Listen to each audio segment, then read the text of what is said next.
If you take your boxer for like a grueling 3-mile run today, you might actually be guaranteeing they'll tear apart your couch tomorrow. Yeah, it's really completely backward to what most of us have been taught. Right. Today, we're looking at a stack of sources that completely rewrite that old, exhausted mantra of, a tired dog is a good dog.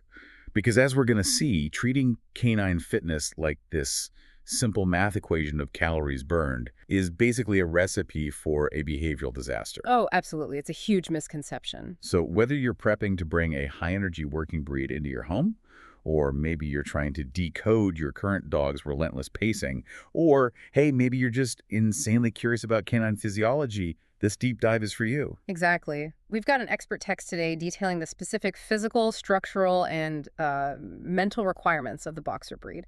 And we're focusing heavily on what happens after you feed them, like how that kinetic energy is actually utilized in their bodies and their minds. Our mission today is to uncover the true formula for fulfilling an athletic, intelligent working breed. We're moving way past that simplistic idea of just trying to tire the dog out to really understand this delicate balance of physical exertion, mental engagement, and crucial recovery. Okay, let's unpack this. So to really understand how to exercise them, we have to start with the historical blueprint. The source text brings us way back to the boxer's direct ancestor, the Bullenbeißer. Right, the historical boar hunting dog. Exactly. This was not a breed pointing at birds in a field. This was an animal bred to track, chase, and physically subdue large, incredibly dangerous prey. Which is wild to think about when you see them just like sleeping upside down on the sofa. It is. But the biomechanics required for that specific job are fascinating, and they remain entirely intact in the modern boxer. To take down a boar, they needed a highly specialized musculoskeletal structure. So we're looking at a very broad, deep chest that houses this massive lung capacity for short bursts, a low center of gravity for cornering at high speeds, and this is the big one, a muscular composition heavily skewed toward fast-twitch muscle fibers. Meaning explosive power, right? Exactly. These fibers are biologically optimized for explosive anaerobic power. It allows the dog to close a significant distance on moving prey in literally a matter of seconds. The critical takeaway here from our sources is that the genetic blueprint, it hasn't been downgraded just because the job description disappeared. The hardware is still fully operational. Yes, 100%. Which makes total sense. Yeah. I mean, keeping a boxer cooped up inside all day with nothing to do is literally like parking a high-performance sports car in, bumper-to-bumper city traffic. You're sitting in a machine engineered to go from 0 to 60 in 3 seconds, and you're forcing it to idle at 4 miles an hour. Yeah, and the engine's going to run hot, it's going to jerk against the brakes, and the underlying machinery is just going to degrade. It's not being difficult. The machinery is just demanding to be used. You have all this kinetic energy desperately looking for an exit strategy. If we connect this to the bigger picture, it completely reframes how we view canine behavior. When that biological expectation of explosive movement isn't met, the dog's nervous system interprets that pent-up energy as acute frustration. Which is when owners start seeing the symptoms. Right, the relentless pacing, the destructive chewing, or those sudden frantic bursts of sprinting around the living room that we call the zoomies. Oh yeah, the dreaded zoomies. And society tends to label this as a bad or hyper dog. But in reality, it's simply a highly capable athletic body and a sharp mind suffering from a lack of productive output. Which brings us to the actual numbers, because clearly a casual evening stroll around the cul-de-sac isn't tapping into those fast-twitch muscle fibers at all. The sources state that healthy adult boxers need roughly 60 to 90 minutes of real physical activity daily. Real being the key word there. Yeah. I want to dig into the myth of the long walk here, because for us, a brisk 3-mile walk feels like a legitimate workout, right? It raises our heart rate, burns calories, but for a boxer, a human-paced walk is basically a slow, boring commute. It really is. I mean, it provides basic joint articulation and, sure, some baseline cardiovascular movement, but it fundamentally fails to satisfy their drive for dynamic activity. Steady-state walking at 3 miles an hour just doesn't engage the explosive movement patterns their bodies are screaming to perform. So they need the erratic stuff. Exactly. Sprinting, lateral leaping, sudden stops, direction changes. When owners rely solely on a loose walk, they are only draining the dog's superficial energy layer. That perfectly explains the phenomenon where, an owner finishes this massive hour-long walk, unclips the leash in the kitchen, and the dog immediately starts doing parkour off the furniture. Yeah, because the walk didn't even touch those deep reserves. Right. So, knowing they need explosive speed, my instinct, and probably the instinct of a lot of active owners, is to just lace up the running shoes. But here's where I get stuck on behalf of our listeners. Okay, let's hear it. If I have an 8-month-old boxer pup who is practically vibrating with energy, and he's easily keeping up with my pace on a trail, my immediate thought is to just take him for a 3-mile jog right now. Why can't I do that? Why is that considered a dangerous trap? It's a great question, and it comes down to this unseen timeline of endochondral ossification. Okay, big words. Break that down for us. Right, so it's the way a puppy's bones actually grow and harden. Long bones in dogs grow from areas of soft cartilage at their ends. These are known as growth plates. And for a medium to large breed like a boxer, those growth plates do not fully calcify and close into solid bone until they're 12 to 18 months old. Wow, 12 to 18 months. Yeah. And until that closure happens, that cartilage is highly vulnerable to shear forces and repetitive impact. So every time their paws pound the pavement during a sustained jog, we're sending shock waves directly into soft, developing tissue. Exactly. And those shock waves cause microscopic fractures within the cartilage. And the trap here is that a boxer puppy has an incredibly high drive and this deep eagerness to please, right? So they will happily run alongside you for miles, completely masking any pain. Oh, man. So their enthusiasm basically tricks the owner into thinking their joints are ready. Precisely. Enthusiasm does not equal joint readiness. Introducing repetitive, high-impact activity before skeletal maturity is essentially borrowing against their future mobility. It drastically increases the risk of early-onset osteoarthritis and even permanent structural deformities. It's a fascinating physiological disconnect.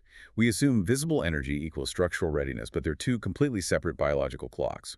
So let's fast forward to the adult boxer past that 18-month mark, where the growth plates are nice and solid. Okay, so they're adults now. Right. If leash walks are insufficient, the natural human instinct is to maximize the volume. Think of, like, toddler playground logic. Right. If you have a hyper toddler, your instinct is to let them run it out until they basically collapse into a nap. But applying that logic to a boxer might actually make them harder to settle. Yeah, that toddler logic completely falls apart when you apply it to canine athletes. When you push a working breed to the point of exhaustion every single day, you aren't creating a relaxed family pet. You are actively conditioning a high-endurance athlete while simultaneously triggering an overtraining syndrome. Right, overtraining? Hold on. Like human marathon runners get. Exactly the same thing. From an endocrine perspective, relentless daily exertion keeps the dog's cortisol levels chronically elevated. Their nervous system gets trapped in this sympathetic fight-or-flight state. So they can't settle on the couch because their bloodstream is just constantly saturated with stress hormones, anticipating the next grueling workout. You nailed it. Plus, on a muscular level, they never get the chance to rebuild. Muscle hypertrophy, the process where muscles repair the micro tears caused by exercise, that only happens during rest. So if you take them on this intense high-impact hike on Tuesday, dragging them on another massive run on Wednesday just compounds the muscle damage. Exactly. But the tricky part is reading the need for a rest day in a boxer. It feels nearly impossible. Because of that stoic working breed drive, they would probably play fetch until their paws bled if you just kept throwing the ball. That is the insidious nature of subtle fatigue in this breed. Owners just cannot wait for the dog to visually quit. They really can't. The boxer's drive to perform will almost always override their physical discomfort. The sources emphasize watching for these tiny microsignals, Like what? A slightly shortened stride, increased panting that takes longer to subside after a sprint, maybe a subtle stiffness when they get up from a nap, or even just a momentary hesitation before chasing a toy they normally love. So the owner essentially has to act as the dog's external self-preservation instinct. What's fascinating here is how vital that role is. And that role actually becomes a matter of life and death when we look at their respiratory anatomy. Right, because we're dealing with brachycephalic airway syndrome, or at least the moderate traits of it, due to their shortened muzzle. Yeah, it fundamentally limits their ability to thermoregulate. Because remember, dogs don't sweat the way we do. They rely almost entirely on evaporative cooling through panting. Air passes over the moist surfaces of their nasal turbinates and tongue, and that cools the blood vessels underneath. But in a boxer, those nasal passages are compressed. Yes. Frequently, the soft palate at the back of the throat is elongated, which creates turbulent airflow and physically obstructs the airway. They are literally trying to pull air through a biological straw. Oh, that's such a striking image. And you combine that inefficient cooling system with a heavily muscle body that's generating massive amounts of internal heat during exercise. It's a total recipe for sudden heat stroke. And the warning signs the sources highlight are terrifyingly fast-acting. We're talking about excessive, roaring panting that just won't stop, even when they're forced to lay in the shade. Right, and you have to check the gums that shift from a healthy pink to dark red, or even a cyanotic purplish blue color that indicates a severe lack of oxygen. By the time you see those purple gums, you are already in a severe veterinary emergency. The structural reality of the boxer means the owner absolutely must enforce strict limits. Exercise has to be confined to the coolest parts of the morning or evening. You have to enforce water breaks, actively seek out shade. Yes, and intentionally stop the play session long before the dog looks ready to quit. It's just a constant game of adaptation. And, that need for adaptation becomes even more critical as the adult dog transitions into their senior years. He really does. Because a lifetime of compensating for a heavier frame or that subtle joint wear, it eventually catches up to them. But there's this huge misconception out there that once a dog gets older and stiffer, they should just be allowed to rest indefinitely. Are we just wrapping our senior dogs in bubble wrap here? We really shouldn't be. That well-meaning approach actually does more harm than good. It accelerates their decline. Sarcopenia, the age-related loss of muscle mass, is a major threat to senior dogs. Right. In a heavily built breed like a boxer, strong muscles are the only things holding those aging arthritic joints in proper alignment. A completely sedentary lifestyle causes those supporting muscles to atrophy rapidly, and once the muscle goes, the structural integrity of the joint fails, and cardiovascular health just plummets. It's the ultimate use it or lose it scenario. But Yeah. how do you balance use it or lose it with protecting an aging frame? Because obviously you can't have a 10-year-old boxer launching 3 feet into the air after a Frisbee and landing hard on their hind legs like they did at age 3. No, definitely not. You have to shift the focus from explosive movement to controlled, deliberate movement. You basically establish a new baseline and partner with your vet. So keeping them engaged without overtaxing them. Exactly. The goal shifts to maintaining range of motion and cardiovascular health without the high-impact sheer forces. This might mean multiple short 15-minute walks instead of one long hike. It means swimming, if you have access to it, for zero impact resistance. And constantly monitoring them for delayed onset muscle soreness. Or Yeah, like checking if they hesitate before climbing the stairs the day after a slightly longer walk. spot on. And obviously, working with a vet to differentiate between normal aging fatigue and treatable osteoarthritis pain is non-negotiable here. Absolutely. But let's pivot a bit because we spent this entire time focused on physical output, joint protection, and physical recovery. Yet the sources make one thing crystal clear. You can have a physically exhausted boxer with perfectly managed joints, and they can still be an absolute terror if you completely ignore their brain. Oh, it is the single most overlooked aspect of living with a working breed. We focus so heavily on the body that we just forget the brain attached to it. Here's where it gets really interesting. Think about the human experience of having that body asleep, brain awake insomnia. Oh, I hate that. Right. You've just finished a brutal leg day at the gym. Your legs are practically vibrating with fatigue. You are physically spent. But you're lying in bed at 2 a.m., your mind is racing, and you're just endlessly doom scrolling. Yes, exactly. You're physically exhausted, but you're completely devoid of actual relaxation. You're not actually relaxed at all. That perfectly captures the internal state of a boxer that only receives physical exercise.